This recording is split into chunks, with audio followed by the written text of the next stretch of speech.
Óscar dos Santos Emboaba Jr., conocido deportivamente como Óscar, es un futbolista brasileño recordado principalmente por su etapa en el Chelsea y en la selección brasileña, y también por haber sido uno de los primeros jugadores top en dar el salto desde el fútbol europeo al asiático.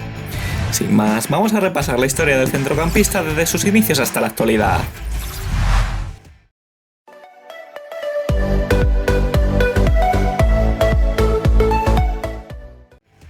Óscar comenzó su carrera profesional en las categorías inferiores del São Paulo cuando apenas tenía 13 años y, gracias a su calidad, fue ascendido al primer equipo en 2008 con 17 años.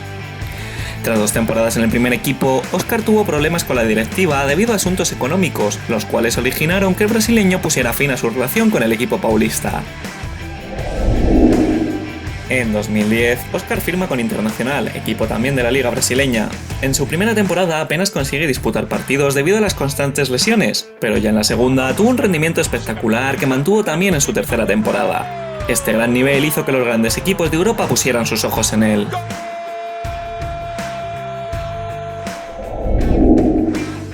Finalmente, el Chelsea se hace con los servicios del brasileño en julio de 2012 a cambio de 30 millones de euros.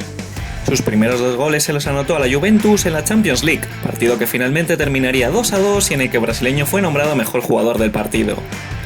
Tras sus buenas actuaciones, Óscar se convirtió en un fijo en el centro del campo del Chelsea, pero a partir de 2015 su rendimiento comenzó a empeorar y esto, sumado a la llegada de nuevos futbolistas al conjunto blue, hizo que el brasileño fuera relegado poco a poco al banquillo. En diciembre de 2016, el Chelsea lo traspasa al Shanghái a cambio de 65 millones de euros, convirtiéndose en el fichaje más caro de la liga china hasta la fecha.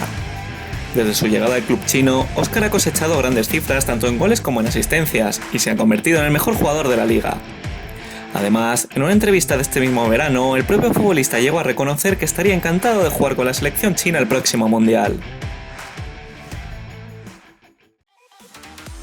Y nada más que añadir sobre el brasileño, os dejo en pantalla como hacemos siempre su palmarés hasta la fecha y os invito a que en la caja de comentarios dejéis vuestras opiniones sobre el futbolista, así como lo que os ha parecido el vídeo y el nombre de próximos jugadores que os gustaría ver por aquí.